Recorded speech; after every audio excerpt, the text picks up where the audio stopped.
안녕하십니까. 인문학자 박영규입니다. 오늘은 노자의 도덕경 제56장의 내용을 전체적으로 해설하는 영상을 준비했습니다. 노자는 도덕경 56장에서 아는 사람은 말하지 않고 말하는 사람은 알지 못한다면서 신중한 언행을 강조하고 있습니다.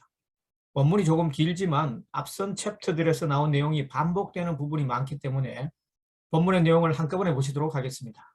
지자불은 언자부지, 새끼태 폐기문, 좌기의 해기분, 화기광 동기진, 시위현동, 고불가득이친 불가득이소, 불가득이리 불가득이해, 불가득이귀 불가득이천, 고위천하귀. 지자불은 언자부지, 아는 사람은 말하지 아니하고 말하는 사람은 알지 못한다.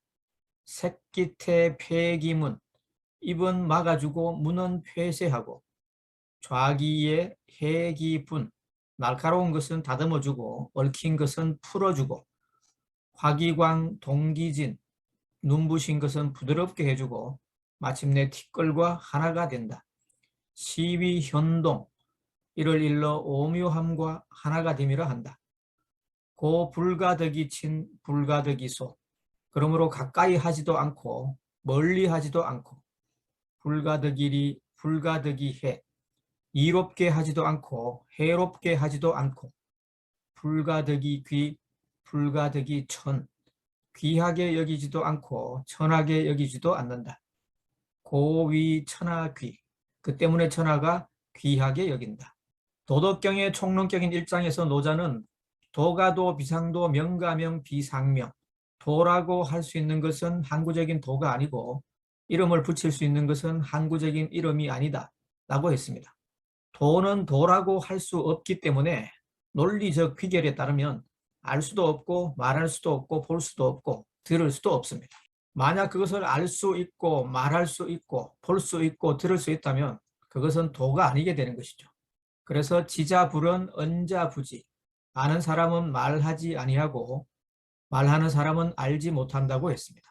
새끼태 폐기문이라는 구절은 52장에서도 그대로 나왔는데요. 도는 보고 듣고 말하는 인간의 감각기관으로는 지각을 할 수 없기 때문에 입구를 폐쇄하고 문을 닫으라고 했습니다. 그런 후에 직관적으로 통합적으로 사물을 인식해야 명정한 진리에 도달할 수 있다는 것이 노자의 생각입니다. 그렇게 하면 밝은 깨달음을 얻을 수 있고 그렇게 깨달은 사람이 강하다고 했죠. 좌기의 해기분 화기광 동기진이라는 구절은 도덕경 4장에도 그대로 나왔는데요. 날카로운 것은 다듬어주고 얽힌 것은 풀어주고 눈부신 것은 부드럽게 해주고 마침내 티끌과 하나가 된다는 문장에서 날카롭고 얽혀있고 눈부신 것은 도의 반대 태제로 설정된 것들입니다. 이들을 다듬고 풀어주고 부드럽게 하는 것은 도의 작용이죠. 티끌과 하나가 된다는 것은 도의 근원으로 돌아간다는 뜻이고, 오묘함과 하나가 된다는 현동은 52장에서 나온 습상과 같은 맥락의 단어인데 도의 오묘한 이치를 깨달아서 도와 하나가 된다는 그런 의미입니다.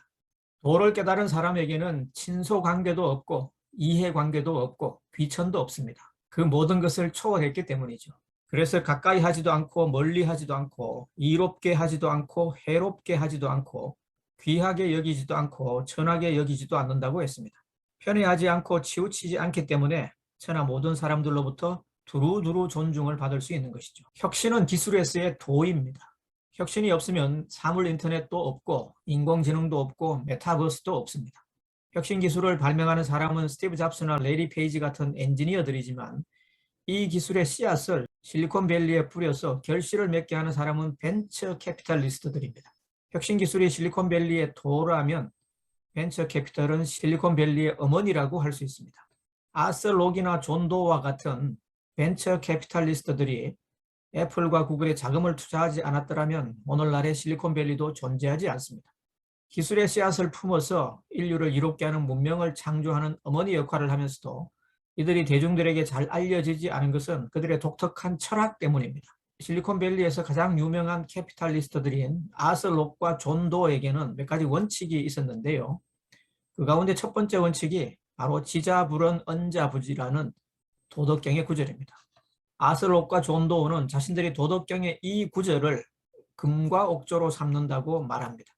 그들은 애플의 제품이 갖고 있는 미적 아름다움과 구글의 검색 알고리즘이 갖고 있는 폭발력을 직관적으로 알아차렸습니다. 하지만 아무에게도 말하지 않았습니다. 대신 조용히 그들을 품에 안았죠. 그리고 위대한 자식들을 낳았습니다.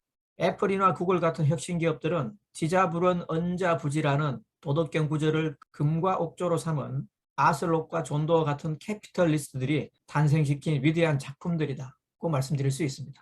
영상이 도움이 되셨다면 좋아요와 구독 버튼을 꾹 눌러주시면 다음 영상을 제작하는 데 큰 힘이 되겠습니다.